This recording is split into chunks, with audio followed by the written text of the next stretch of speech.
Hello friends, स्वागत है आप सभी लोगों का ज्ञानपुर यूट्यूब चैनल पर। तो आज है 27 अप्रैल और हम देखने वाले हैं डेली की तरह मोस्ट इंपॉर्टेंट 27 अप्रैल के मोस्ट इंपॉर्टेंट करंट अफेयर्स को, जो कि आपके एग्जाम के पॉइंट ऑफ व्यू से बेहद ही महत्वपूर्ण होने वाले हैं। तो चलिए पहले क्वेश्चन को यहाँ पे डिस्कस कर लेते हैं। दिया हुआ है राष्ट्रीय शिपिंग बोर्ड यानी एनएसबी का नया प्रमुख किसे नियुक्त किया गया है, तो वो हो जाती है मालिनी शंकर। तो मालिनी शंकर को जो है नया प्रमुख नियुक्त किया गया है, यानी ऑप्शन नंबर ए यहाँ पे बिल्कुल करेक्ट हो जाएगा। कुछ इंपॉर्टेंट पॉइंट्स के बारे में देख लेते हैं एनएसबी के बारे में। तो नेशनल शिपिंग बोर्ड हो जाता है एनएसबी का फुल फॉर्म, जिसे राष्ट्रीय शिपिंग बोर्ड भी कहते हैं। मुख्यालय कहाँ पे है एनएसबी का, तो नई दिल्ली में इसका मुख्यालय है। चीजें क्लियर हुई होंगी यहाँ पर एनएसबी से रिलेटेड। अब नेक्स्ट क्वेश्चन की ओर मूव करते हैं। नेक्स्ट क्वेश्चन यहाँ पे दिया हुआ है विश्व टीकाकरण सप्ताह 2020 का विषय क्या है, यानी थीम पूछा जा रहा है। तो थीम रही है इस वर्ष की वैक्सीन्स वर्क फॉर ऑल, यानी ऑप्शन नंबर ए यहाँ पे बिल्कुल करेक्ट हो जाएगा, यानी टीके सभी के लिए काम करते हैं। तो इस वर्ष की थीम रही है।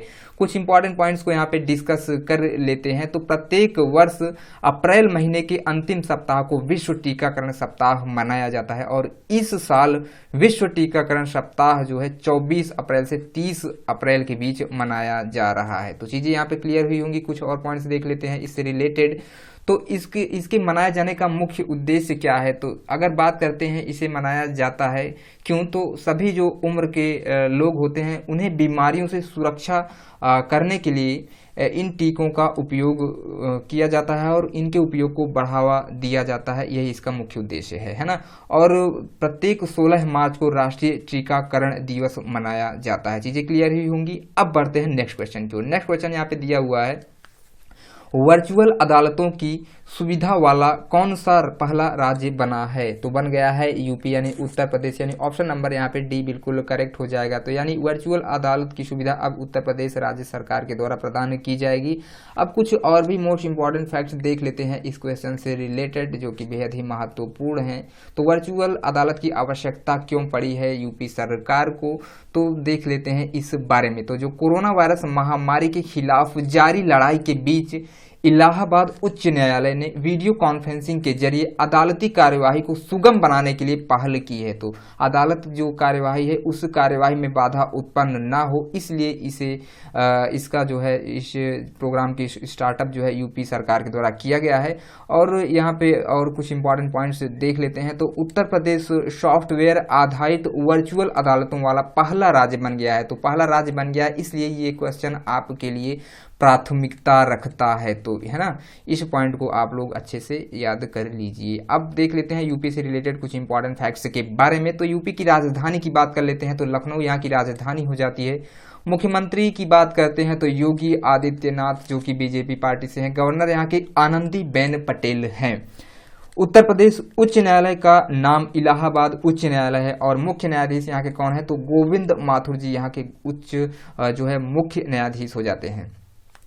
लोकसभा के लिए यहाँ पे 80 सीटें हैं और राज्यसभा के लिए यहाँ पे 31 सीटें हो जाती हैं। विधानसभा की बात करते हैं तो 404 सीटें यहाँ पे विधानसभा के लिए है ना। नेक्स्ट पॉइंट है उत्तर प्रदेश का एक पड़ोसी देश कौन सा है, तो नेपाल हो जाता है इसका एक पड़ोसी देश। 8 राज्यों के साथ इसकी सीमा लगती है और एक यूनियन टेरिटरी यानी केंद्र शासित प्रदेश जो है दिल्ली। कुल मिलाकर 9 ऐसे राज्य हो जाते हैं जिसके साथ सीमा लगती है। तो पहला है उत्तराखंड, हिमाचल प्रदेश, हरियाणा, राजस्थान, मध्य प्रदेश, छत्तीसगढ़, झारखंड और बिहार। ये ऐसे 8 राज्य हैं जिनके साथ यूपी की सीमा लगती है। इसके अलावा यूनियन टेरिटरी की बात कर लेते हैं, यानी कि तो उसमें आपका आ जाता है न्यू दिल्ली, यानी दिल्ली के साथ भी लगता है। और कुछ इंपॉर्टेंट पॉइंट्स यहाँ पे तो है ना, तो मैंने आपको बता ही दिया, दिल्ली जो है इसके साथ भी लगती है, लेकिन अभी इसे पूर्ण राज्य का दर्जा प्रदान नहीं किया गया है ना।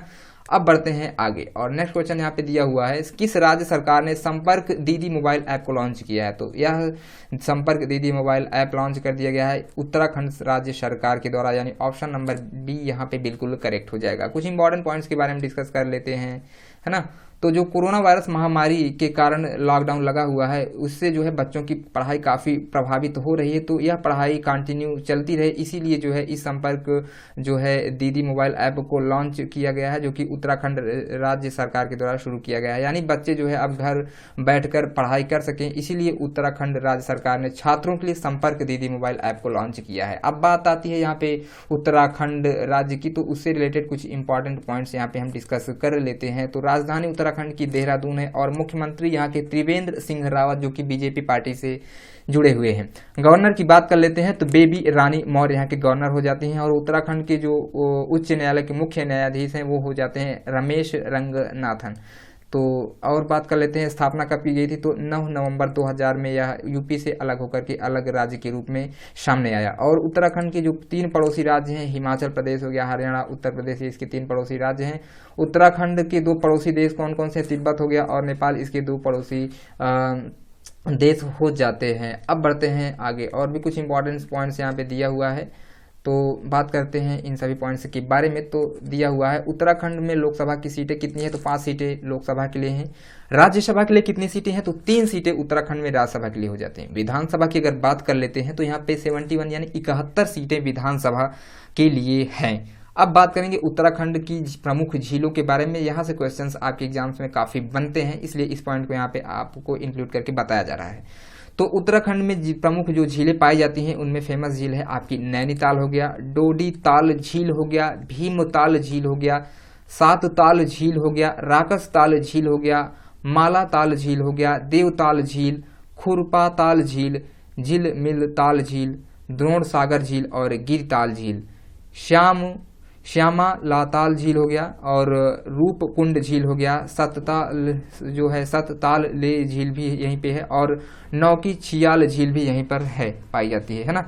और भी कुछ देख लेते हैं तो गौरी कुंड झील यहाँ पे है, नंदी कुंड झील भी यहीं पर है और सुरपाताल झील भी जो है उत्तराखंड में स्थित है। तो जितनी भी ये यहाँ पे झीलें बताई गई हैं मोस्ट इम्पॉर्टेंट झीलें हैं, और ये सभी झीलें आपकी जो है उत्तराखंड में ही स्थित है ना। तो अगर दोस्तों आप लोगों को प्रॉब्लम्स होती है इतनी झीलें याद करने में, तो आप लोग एक पॉइंट यहाँ पे देखिए, ताल लगा हुआ है हर एक झील के अंत में लगभग। तो अगर आप लोग जो है इतने पॉइंट को याद कर लेते हैं कि लास्ट में ताल लगा हुआ है, तो वह झील कहाँ से संबंधित है, तो वो उत्तराखंड राज्य से संबंधित हो जाएगी वह झील, है ना। तो चलिए और भी कुछ पॉइंट्स यहाँ पे डिस्कस कर लेते हैं। तो जिम कॉर्बेट नेशनल पार्क जो है, यानी कि इसे हेली नेशनल पार्क भी कहते थे, यह भी भारत का सबसे पुराना राष्ट्रीय उद्यान है। कहाँ पर है ये सबसे पुराना राष्ट्रीय उद्यान, तो यह भी आपके उत्तराखंड में स्थित है। कब की गई थी इसकी स्थापना, तो 1936 में इसकी स्थापना की गई थी। चलिए नेक्स्ट पॉइंट देख लेते हैं। नंदा देवी राष्ट्रीय उद्यान हो गया, गंगोत्री राष्ट्रीय उद्यान हो गया, फूलों की घाटी राष्ट्रीय उद्यान हो गया और राजाजी राष्ट्रीय उद्यान हो गया, गोविंद पशु विहार राष्ट्रीय उद्यान, ये सभी जो राष्ट्रीय उद्यान है ये उत्तराखंड के प्रमुख नेशनल पार्क हो जाते हैं। मोस्ट इम्पॉर्टेंट यहाँ पे ये पॉइंट है, आप लोगों को ये सभी उद्यानों के बारे में जानकारी होनी ही चाहिए।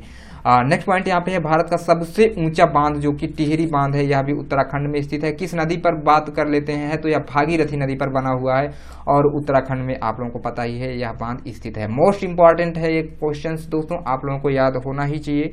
अब बढ़ते हैं आगे, और नेक्स्ट पॉइंट यहाँ पे दिया हुआ है उत्तराखंड में स्थित गंगोत्री जो है, यहाँ से गंगा नदी निकलती और यमुनोत्री यहाँ से यमुना नदी ये निकलती है। तो गंगोत्री से गंगा और यमुनोत्री से क्या, तो यमुनोत्री से यमुना नदी निकलती है। अब बात कर लेते हैं नंदा देवी पर्वत, तो यह भी उत्तराखंड में स्थित है और चिपको आंदोलन की शुरुआत जो है यही उत्तराखंड से शुरू हुई थी। किससे संबंधित है यह चिपको आंदोलन, तो पेड़ों के कटाई से संबंधित है। सुंदरलाल बहुगुणा जी का नाम आप लोगों ने सुना होगा, तो ये चिपको आंदोलन से ही जुड़े हुए थे, है ना। तो ये सभी चीजें आप लोगों को पता होनी चाहिए। अब बढ़ते हैं आगे। नेक्स्ट क्वेश्चन यहाँ पे दिया हुआ है, किस राज्य ने कोविड-19 के कारण 2020 में अपना अम्बुवाची मेला रद्द किया है, तो असम के द्वारा यह रद्द कर दिया गया है, यानी ऑप्शन नंबर यहाँ पे डी बिल्कुल करेक्ट हो जाएगा। देख लेते हैं इस क्वेश्चन से रिलेटेड कुछ मोस्ट इम्पॉर्टेंट पॉइंट्स के बारे में। तो अम्बुवाची जो मेला है असम की राजधानी गुवाहाटी के कामाख्या देवी मंदिर में मनाया जाता है, लेकिन कोरोना वायरस महामारी के कारण लगे लॉकडाउन के दौरान इसे रद्द कर दिया गया है। काफ़ी फेमस मेला है यह कामाख्या देवी में, जो कि कामाख्या देवी मंदिर में लगता है ना। अब बात कर लेते हैं यहाँ पे असम राज्य सरकार से, यानी असम राज्य से रिलेटेड कुछ इंपॉर्टेंट पॉइंट्स के बारे में। तो राजधानी असम की हो जाती है दिसपुर। मुख्यमंत्री की बात करेंगे तो यहाँ के सर्बानंद सोनोवाल जी जो कि बीजेपी पार्टी से हैं, यहाँ के मुख्यमंत्री हैं। गवर्नर यहाँ के जगदीश मुखी जी हैं और असम उच्च न्यायालय का नाम है वह है गुवाहाटी उच्च न्यायालय। और यहाँ के जो गुवाहाटी उच्च न्यायालय के जो मुख्य न्यायाधीश हैं उनका नाम अजय लांबा जी है। ठीक है, असम राज्य के जो दो पड़ोसी देश हैं वो भूटान हो जाता है और बांग्लादेश, असम के ये दो पड़ोसी देश हो जाते हैं, है ना। अब बढ़ते हैं आगे और भी कुछ इंपॉर्टेंट पॉइंट्स की ओर जो कि आप लोगों को जानना बेहद जरूरी होता है। यहाँ से क्वेश्चंस आपकी एग्जाम्स में अक्सर पुटअप होते हैं। तो नेक्स्ट पॉइंट दिया हुआ है असम के जो 6 पड़ोसी राज्य हैं, कौन कौन से 6 पड़ोसी राज्य हो जाते हैं। तो पश्चिम बंगाल हो गया, मेघालय हो गया, त्रिपुरा हो गया, मणिपुर हो गया और नागालैंड, अरुणाचल प्रदेश तथा मिजोरम, ये इसके 6 पड़ोसी स्टेट से यानी राज्य हो जाते हैं। बात करेंगे लोकसभा की सीटों की तो 14 सीटें लोकसभा के लिए हैं, 7 सीटें राज्यसभा के लिए और विधानसभा की बात कर लेते हैं तो 126 सीटें यहाँ पे विधानसभा के लिए हो जाती हैं। ठीक है, नेक्स्ट पॉइंट जो कि बेहद महत्वपूर्ण है, माजुली द्वीप के बारे में डिस्कस करते हैं। तो माजुली द्वीप जो है यह भी असम की ब्रह्मपुत्र नदी पर है जो कि विश्व की सबसे बड़ी नदी द्वीप माना जाता है। तो माजुली द्वीप विश्व का सबसे बड़ा नदी द्वीप है और ब्रह्मपुत्र नदी पर है। काफ़ी बार एग्जाम्स में ये क्वेश्चन बना है। नेक्स्ट पॉइंट है असम के लोहित नदी पर स्थित भूपेन हजारिका पुल जो कि इसे ढोला शादिया पुल भी कहते हैं, जिसकी लंबाई लगभग 9.15 किलोमीटर है। भारत का सबसे लंबा पुल है। बेहद इंपॉर्टेंट पॉइंट ये भी हो जाता है, ढोला शादिया पुल यानी भूपेन हजारिका पुल जिसका नामकरण कर दिया गया। कितना लंबा है तो 9.15 किलोमीटर लंबा है और यही जो है भारत का सबसे लंबा पुल हो जाता है। बेहद इंपॉर्टेंट पॉइंट है ये। और बढ़ते हैं कुछ और क्वेश्चंस की ओर। तो एक सींग वाला जो गैंडा है उसके लिए प्रसिद्ध फेमस जो काजीरंगा नेशनल पार्क है वो अभी आपके असम राज्य में ही स्थित है। बिहू इसका यहाँ का जो है राज्य का प्रसिद्ध त्योहार है, बिहू, है ना। और भी बात कर लेते हैं कुछ इंपॉर्टेंट फैक्ट्स के बारे में। तो काजीरंगा नेशनल पार्क हो गया, नामेरी नेशनल पार्क हो गया, मानस नेशनल पार्क हो गया, डिब्रू साईखोवा नेशनल पार्क हो गया, औरंग नेशनल पार्क हो गया। जितने भी ये सभी असम से रिलेटेड सभी मोस्ट इंपॉर्टेंट नेशनल पार्क यहीं पे असम राज्य में स्थित हैं। चीज़ें क्लियर हुई होंगी। अब बढ़ते हैं आगे। आगे बढ़ने से पहले दोस्तों आप लोगों से यही एक रिक्वेस्ट है कि अगर आप लोगों ने अभी तक ज्ञानपुर यूट्यूब चैनल को सब्सक्राइब नहीं किया है तो प्लीज़ इसे सब्सक्राइब कर लीजिए और अपने दोस्तों में ज़्यादा से ज़्यादा आप लोग इसे शेयर कीजिए। जो भी बच्चे इसे देख रहे हैं उन सभी बच्चों से मेरी एक रिक्वेस्ट है कि प्लीज़ इसे अपने जितने भी स्टडी ग्रुप्स हैं ज़्यादा से ज़्यादा इसे शेयर कीजिए और वीडियो पसंद आ रहा हो तो इसे लाइक भी कर दीजिएगा। चलिए आगे बढ़ते हैं नेक्स्ट क्वेश्चन की ओर। नेक्स्ट क्वेश्चन यहाँ पे दिया हुआ है, हाल ही में किसने नाना देशमुख गौरव ग्राम सभा पुरस्कार जीता है। तो किसने, तो जम्मू कश्मीर ने जीत लिया, यानी ऑप्शन नंबर ए यहाँ पे बिल्कुल करेक्ट हो जाएगा। तो नाना देशमुख गौरव ग्राम सभा पुरस्कार जीतने वाला राज्य आपका जम्मू कश्मीर हो जाता है। और भी इंपॉर्टेंट पॉइंट्स के बारे में यहाँ पे इससे रिलेटेड डिस्कस कर लेते हैं। तो जम्मू कश्मीर के बारामूला जिले ने नाना देशमुख गौरव ग्राम सभा पुरस्कार जीता है। तो यह जो जिला है बारामूला जो है इसे आप लोगों को याद कर लेना है, जम्मू कश्मीर का बारामूला जिला है, इसने जीता है। तो चूंकि जम्मू कश्मीर से काफ़ी सुर्खियों में रहा है, काफ़ी आर्टिकल और भी चीज़ें, इसे पूर्ण राज्य का दर्जा दिया जा चुका है, इसलिए इसके बारे में जितने भी अभी हाल ही में क्वेश्चंस यहाँ से बनते हैं इस राज्य से रिलेटेड आप लोगों को अपडेट पूरी तरह से रहना होगा। जितनी भी छोटी मोटी घटनाएं यहाँ पे घटती हैं उन सभी घटनाओं से आप लोगों को अवगत रहना होगा, क्योंकि इस राज्य से रिलेटेड हो सकता है क्वेश्चंस काफ़ी मात्रा में आपके आगामी जितने भी एग्जाम्स हों वहाँ पे देखने को मिले। इसलिए मैं विशेष रूप से आप लोगों को यह सलाह दूंगा कि प्लीज़ यहाँ से रिलेटेड जितने भी क्वेश्चंस हो आप लोग उसे स्किप ना करें। नेक्स्ट पॉइंट है, यह पुरस्कार ग्राम पंचायत क्षेत्र में सामाजिक एवं आर्थिक विकास के लिए बेहतर काम करने पर राज्य स्तर पर दिया जाता है। अब बात कर लेते हैं जम्मू कश्मीर से रिलेटेड कुछ और भी स्टैटिक पॉइंट्स के बारे में। तो जो जम्मू कश्मीर केंद्र शासित प्रदेश है और जम्मू कश्मीर पहले राज्य था, लेकिन अनुच्छेद 370 खत्म होने के बाद अब केंद्र शासित प्रदेश बन गया है और वर्तमान में यहाँ पर 28 राज्य और 8 केंद्र शासित प्रदेश रह गए हैं अपने इंडिया में। पहले कितने थे, तो 29 जो थे स्टेट थे, अभी क्या है तो अभी 28 राज्य हो गए हैं। चूँकि जम्मू कश्मीर को जो है क्या किया गया है, अब इसे राज्य जो है राज्य का दर्जा से निकाल करके अब इसे केंद्र शासित की सूची में डाल दिया गया है ना। और भी बात कर लेते हैं यहाँ पे जम्मू कश्मीर के जो उपराज्यपाल हैं काफ़ी बेहद इंपॉर्टेंट होंगे, इनका नाम क्वेश्चन में बनेगा आप लोगों के, तो गिरीश चंद्र मुर्मू जी हो जाते हैं, है ना। अब बढ़ते हैं आगे और भी कुछ पॉइंट्स यहाँ पे दिए हुए हैं आपके जम्मू कश्मीर राज्य से रिलेटेड जो कि आप लोगों को जानना जरूरी है। तो जम्मू कश्मीर में जो केंद्र शासित प्रदेश में स्थित भारत की सबसे लंबी सुरंग का नाम क्या है? तो सुरंग का नाम है श्यामा प्रसाद मुखर्जी टनल, जो कि चेनानी नासरी सुरंग के नाम से भी जानी जाती है। अभी इसका नया नाम क्या रखा गया है? तो श्यामा प्रसाद मुखर्जी रखा गया है। इसलिए क्वेश्चन और भी बेहद ही इंपॉर्टेंट हो जाता है। कितनी लंबी है? या तो 9.2 किलोमीटर लंबी है और जो कि NH 44 पर स्थित है। जम्मू कश्मीर को जो है यह जोड़ता है आपस में। भारत की सबसे ऊंची चोटी कौन सी है? तो K2 यानी गॉडविन ऑस्टिन जो है, जिसकी ऊंचाई लगभग 8,648 मीटर है। यह भी कहाँ पे है? तो यह भी जम्मू कश्मीर में स्थित हो जाती है। वुलर झील जो कि बेहद इंपॉर्टेंट है, यह ताजे पानी की सबसे मीठी झील है। यह भी आपकी कश्मीर में ही स्थित है। और डल झील जो कि श्रीनगर में स्थित है ना। और भी पॉइंट यहाँ पे दिया हुआ है, देख लेते हैं। डल झील हो गया, नागिन झील हो गया, गाडसर झील हो गया, अनंतनाग झील हो गया, बुलर झील हो गया, वैरीनाग झील हो गया, शेषनाग झील हो गया, कैसरनाग झील हो गया और मोरीरी झील जो कि लद्दाख में है, गंगा बल झील हो गया। ये सभी झीलें जो हैं आपके जम्मू कश्मीर में स्थित हैं। और मानसबल झील भी यहीं पर है दोस्तों। यहाँ पे एक पॉइंट और, जितने भी नाग करके यहाँ पे आ रहे हैं, नाग जो जितनी भी झीलों के लास्ट में आए, लगभग वो सभी झीलें आपके जम्मू कश्मीर राज्य से रिलेटेड हैं। तो बिल्कुल भी आप लोगों को कन्फ्यूज नहीं होना है, इसलिए यहाँ पे आप लोगों को बता दिया है। चूँकि देखिए यहाँ पे अक्सर जितनी भी झीलें हैं उन सभी के, जैसे अनंतनाग हो गया, शेषनाग हो गया, वैरीनाग हो गया, इन सभी की लास्ट में अंत में क्या है? नाग आ रहा है। तो आप लोगों को ये चीज़ें क्लियर हो जानी चाहिए कि नाग अगर आता है तो वह झील अक्सर आपके जम्मू कश्मीर से रिलेटेड हो जाएगी, है ना। अब बढ़ते हैं नेक्स्ट क्वेश्चन की ओर। नेक्स्ट क्वेश्चन यहाँ पे दिया हुआ है, किस देश ने WHO को 30 मिलियन अमेरिकी डॉलर अनुदान सहायता देने की घोषणा की है? तो चीन के द्वारा दी गई है, यानी ऑप्शन नंबर ए बिल्कुल यहाँ पे करेक्ट हो जाएगा। अभी तक जो है फंडिंग सबसे ज़्यादा अमेरिका के द्वारा की जाती थी, लेकिन अमेरिका ने इस पर प्रतिबंध लगा दिया है, क्योंकि जो है इसने ऐसा आरोप लगाया जा रहा है WHO पर कि इन्होंने जो है चीन के साथ पक्षपात किया है। इसलिए जो है अमेरिका अब इसे फंडिंग नहीं देगा और बराबर इस पर कार्यवाही WHO पर की जाएगी अमेरिका के द्वारा। तो अभी चीन जो है इसे सहायता दे रहा है 30 मिलियन डॉलर की, इसलिए आप लोगों के लिए क्वेश्चन काफ़ी इंपॉर्टेंट हो जाता है। कुछ और भी यहाँ पे इंपॉर्टेंट पॉइंट्स के बारे में देख लेते हैं। WHO जो कि हर बार आप लोगों को, जितनी भी बार WHO आता है, आप लोगों को इससे रिलेटेड फैक्ट्स के बारे में बताया जाता है, लेकिन कुछ बच्चे हमसे नए जुड़ते हैं तो उनको भी इस सभी फैक्ट्स के बारे में जानना जरूरी है। इसलिए डेली बेसिस पर आप लोगों को इन सभी फैक्ट्स के बारे में बताया जाता है ना। तो रिवीजन भी आप लोगों के लिए हो जाता है, तो रिवीजन मस्ट हो जाता है, क्योंकि अगर आप लोगों को रिवीजन नहीं करते हैं तो चीज़ें आपके माइंड से स्किप होने लगती हैं। इसलिए यहाँ पे बार बार आप लोगों को रिवाइज कराया जाता है। तो वर्ल्ड हेल्थ ऑर्गेनाइजेशन WHO का फुल फॉर्म हो जाता है विश्व स्वास्थ्य संगठन कहते हैं इसे हिंदी में। स्थापना कब की गई थी WHO की? तो 7 अप्रैल 1948 यानी 1948 में WHO की स्थापना की गई थी।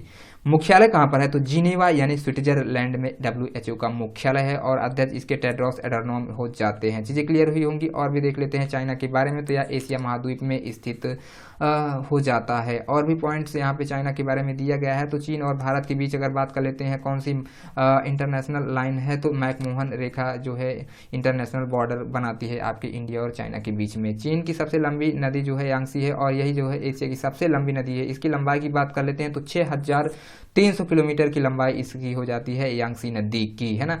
चीन जो है बात करते हैं जनसंख्या की दृष्टि से तो फर्स्ट स्थान पर आ जाता है। राजधानी यहाँ की बीजिंग है और करेंसी रेनमिनबिन यानी युआन यहाँ पे चलती है। राष्ट्रपति की बात कर लेते हैं तो शी जिनपिंग यहाँ के राष्ट्रपति हो जाते हैं। आई होप ये चीज़ें यहाँ पे क्लियर हुई होंगी आप सभी को। अब बढ़ते हैं आगे और नेक्स्ट क्वेश्चन यहाँ पे दिया हुआ है, #MyBookMyFriend अभियान का शुभारंभ किसने किया है? तो MHRD के द्वारा यह शुरुआत किया गया है #MyBookMyFriend, यानी ऑप्शन नंबर ए बिल्कुल करेक्ट हो जाएगा। चलिए इंपॉर्टेंट फैक्ट्स को यहाँ पे देख लेते हैं।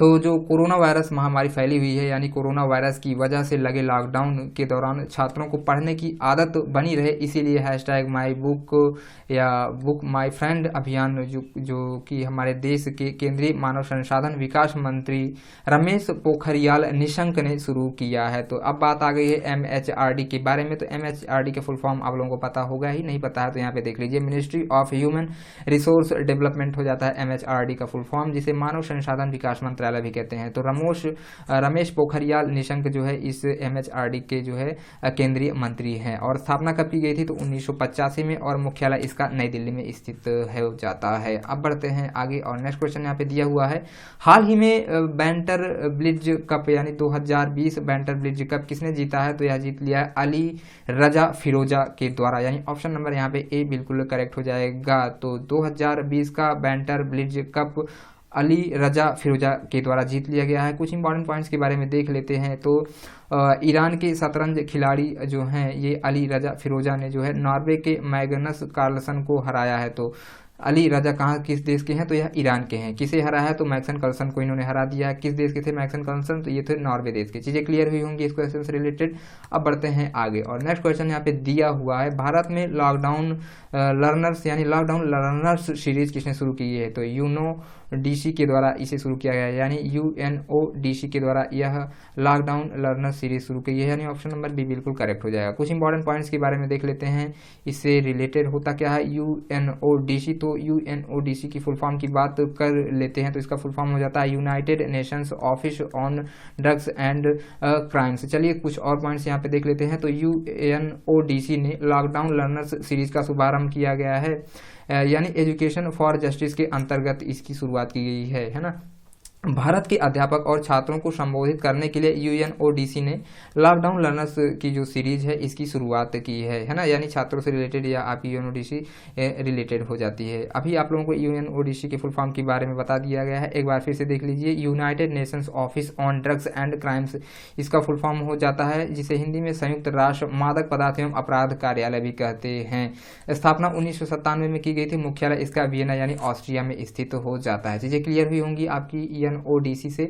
अब बढ़ते हैं आगे और नेक्स्ट क्वेश्चन यहाँ पे दिया हुआ है, किस देश में भारतीय उच्चायोग ने व्यापार संवर्धन पर वेबिनार का आयोजन किया है ना, तो वेबिनार का आयोजन किया गया है बांग्लादेश के द्वारा, यानी ऑप्शन नंबर यहाँ पे डी बिल्कुल करेक्ट हो जाएगा।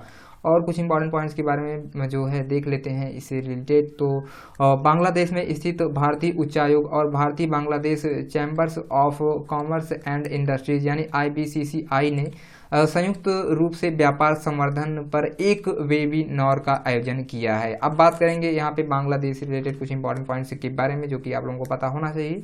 तो राजधानी बांग्लादेश की ढाका है और करेंसी यहाँ पे टका चलती है। प्रधानमंत्री शेख हसीना जी हैं और राष्ट्रपति यहाँ के अब्दुल हमीद जी हो जाते हैं।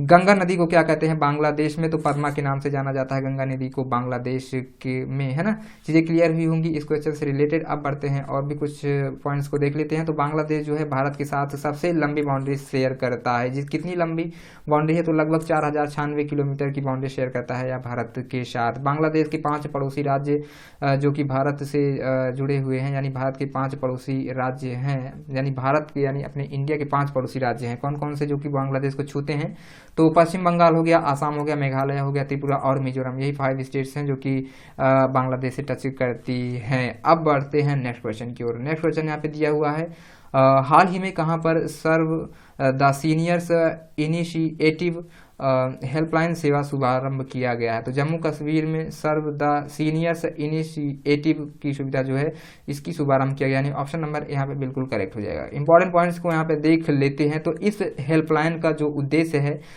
लॉकडाउन में अकेले रहने वाले वरिष्ठ नागरिकों की मदद करना है ना। तो जितने भी नागरिक हैं और वरिष्ठ हैं उन्हें इस लॉकडाउन में सहायता देने के लिए इस हेल्पलाइन नंबर की शुरुआत की गई है। और जो कि संकट की घड़ी में दवाइयाँ और किराने का सामान हो गया और भी जो जरूरी सामान है वह उपलब्ध कराएगा वरिष्ठ नागरिकों को। तो काफ़ी ठीक ठाक सुविधा है जो कि शुरू की गई है। अब बढ़ते हैं नेक्स्ट क्वेश्चन की। M-COVID-19 मोबाइल ऐप किस राज्य सरकार ने लॉन्च किया गया है, तो मिजोरम के द्वारा M-COVID-19 मोबाइल ऐप को लॉन्च कर दिया गया है। ऑप्शन नंबर यहाँ पे ए बिल्कुल करेक्ट हो जाएगा। चलिए कुछ इंपॉर्टेंट पॉइंट्स के बारे में यहाँ पे हम देखेंगे। तो जो ट्रक ड्राइवर जरूरत का सामान लेने जाते हैं उनको M-COVID-19 मोबाइल ऐप के जरिए ई-पास जारी किए जाएंगे और परिवहन को सुनिश्चित करने के लिए यह ऐप लॉन्च किया गया है ना। तो जो है परिवहन के लिए काफ़ी महत्वपूर्ण साबित होने वाला है, क्योंकि इधर एक स्थान से दूसरे स्थान पर सामानों को लाने ले जाने में जो भी प्रॉब्लम्स क्रिएट हो रही थी उन सभी को सॉल्व करने के लिए इस चीज़ का जो है शुरुआत की गई है। राजधानी मिजोरम की बात करेंगे तो आइजोल यहाँ की राजधानी है। मुख्यमंत्री जोरमथंगा जी हैं जो कि मिजो नेशनल फ्रंट यानी MNF पार्टी से रिलेटेड हैं। गवर्नर की बात करेंगे तो PS श्रीधरन पिल्लई यहाँ के गवर्नर हो जाते हैं। और मिजोरम जो उच्च न्यायालय का नाम है वह गुवाहाटी उच्च न्यायालय। और मुख्य न्यायाधीश कौन हो जाते हैं, तो अजय लामबा जी यहाँ के मुख्य न्यायाधीश हो जाते हैं। तीन पड़ोसी राज्य कौन कौन से हैं? तो मणिपुर, आसाम, त्रिपुरा यहाँ के तीन पड़ोसी राज्य हो जाते हैं। मिजोरम के दो पड़ोसी देश कौन से हैं? तो म्यांमार और बांग्लादेश इसके दो पड़ोसी देश हो जाते हैं। चीजें आप लोगों को इस क्वेश्चन से रिलेटेड जितनी भी बन सकती थी मोस्ट इंपॉर्टेंट और टू द पॉइंट यहाँ पे आप लोगों को क्लियर कराया गया है। अब बढ़ते हैं आगे और भी कुछ चीजें हैं। तो मिजोरम में लोकसभा के लिए एक सीट है और एक सीट केवल राज्यसभा के लिए भी यहीं पर है। 40 सीटें यहाँ पे विधानसभा के लिए हो जाती हैं। अब कर्क रेखा जो है भारत के मिजोरम राज्य से भी होकर के गुजरती है। तो कितने राज्यों से कुल मिलाकर गुजरती है यह कर्क रेखा? तो 8 राज्यों से। कौन कौन से हैं? वे 8 राज्य जिनके नाम आप लोगों को बिल्कुल पता होने चाहिए। तो गुजरात, राजस्थान हो गया, मध्य प्रदेश, छत्तीसगढ़, झारखंड, पश्चिम बंगाल, त्रिपुरा और मिजोरम। एक बार फिर से, गुजरात हो गया, राजस्थान हो गया, मध्य प्रदेश, छत्तीसगढ़, झारखंड, पश्चिम बंगाल, त्रिपुरा और मिजोरम। यही ऐसे 8 राज्य हैं जहां से कर्क रेखा गुजरती है। अब बढ़ते हैं नेक्स्ट क्वेश्चन की ओर। नेक्स्ट क्वेश्चन यहाँ पे दिया हुआ है, किस देश में द वर्ल्ड गेम्स 2022 के आधिकारिक लोगों का अनावरण किया गया है? तो अमेरिका के द्वारा द वर्ल्ड गेम्स 2022 के आधिकारिक लोगों का अनावरण कर दिया गया है, यानी ऑप्शन नंबर यहाँ पे डी बिल्कुल करेक्ट हो जाएगा। देख लेते हैं कुछ इंपॉर्टेंट पॉइंट्स के बारे में यहाँ पर। तो वर्ल्ड गेम्स 2022 के आधिकारिक लोगों का अनावरण अमेरिका के बर्मिंघम में किया गया है। पहले यह गेम्स जुलाई 2021 में होने वाले थे, लेकिन कोरोना वायरस महामारी के कारण इसे रद्द कर दिया गया है। अब यह 2022 में होंगे। तो मोस्ट इंपॉर्टेंट फैक्ट्स था, आप लोगों को यहाँ पे बताया गया है। अब अमेरिका से रिलेटेड स्टैटिक फैक्ट्स को डिस्कस कर लेते हैं। तो यूएसए का फुल फॉर्म हो जाता है यूनाइटेड स्टेट्स ऑफ अमेरिका, जिसे संयुक्त राष्ट्र अमेरिका कहते हैं। राजधानी यहाँ की क्या है? तो वाशिंगटन डीसी। डिस्ट्रिक्ट का फुल फॉर्म क्या हो जाता है? तो डिस्ट्रिक्ट ऑफ कोलंबिया डीसी का फुल फॉर्म हो जाता है। करेंसी यहाँ पे चलती है अमेरिकी डॉलर। और राष्ट्रपति की बात कर लेते हैं तो डोनाल्ड ट्रंप जी यहाँ के राष्ट्रपति हो जाते हैं। बेहद ही इंपॉर्टेंट फैक्ट्स था, यहाँ पे आप लोगों को डिस्कस किया गया। अब बढ़ते हैं कुछ आज के लास्ट क्वेश्चन की ओर। तो किस राज्य में खोंगजोम दिवस मनाया गया है? तो खोंगजोम दिवस मनाया गया है मणिपुर राज्य के द्वारा, यानी ऑप्शन नंबर यहाँ पे डी बिल्कुल करेक्ट हो जाएगा। देख लेते हैं खोंगजोम दिवस के बारे में। तो इस दिवस को 1891 के एंग्लो मणिपुर युद्ध में लड़ने वाले योद्धाओं को श्रद्धांजलि देने के लिए हर वर्ष 23 अप्रैल को खोंगजोम दिवस मनाया जाता है ना। अब बात आई है यहाँ पे मणिपुर राज्य से रिलेटेड। तो मणिपुर के बारे में कुछ और भी इंपॉर्टेंट फैक्ट्स देख लेते हैं। तो राजधानी यहाँ की इम्फाल है। मुख्यमंत्री एन बीरेन सिंह जो कि बीजेपी पार्टी से हैं। गवर्नर कौन है? तो नजमा हेपतुल्ला यहाँ की मणिपुर राज्य की गवर्नर हो जाती हैं। मणिपुर के जो 3 पड़ोसी राज्य हैं उसमें असम हो गया, नागालैंड हो गया, मिजोरम, ये 3 पड़ोसी राज्य हो जाते हैं। मणिपुर में 2 सीटें जो है लोकसभा के लिए, 1 सीट राज्यसभा के लिए। और विधानसभा की बात कर लेते हैं तो 60 सीटें विधानसभा के लिए हो जाती हैं। लोकटक जो झील है यह भी मणिपुर राज्य में स्थित है। बेहद ही महत्वपूर्ण यह झील है, काफी बार एग्जाम से बनी है। केबुल लामजाओ नेशनल पार्क जो कि मणिपुर में है, यह एक इसकी विशेषता यह है कि एक तरह का तैरता हुआ पार्क है। मोस्ट इंपॉर्टेंट पार्क है यह केबुल लामजाओ पार्क। अक्सर एग्जाम्स में यह क्वेश्चन बनता है ना। तो बस दोस्तों आज के लिए सेशन को यहीं पर इतना ही रखते हैं। अब मिलते हैं हम लोग नेक्स्ट वीडियो में। और चलते चलते आप लोगों से एक गुजारिश है कि प्लीज़ अगर अभी तक आप लोगों ने चैनल सब्सक्राइब नहीं किया है तो चैनल को सब्सक्राइब कर लीजिए और अपने दोस्तों में ज़्यादा से ज़्यादा इसे शेयर कीजिए। हर बच्चे को इसे अपने स्टडी ग्रुप्स में और अपने फ्रेंड सर्कल्स में ज़्यादा से ज़्यादा शेयर करना है और चैनल को सब्सक्राइब भी कर लेना है ना। तो चलिए फिर मिलते हैं नेक्स्ट वीडियो में, तब तक के लिए जय हिंद, जय भारत।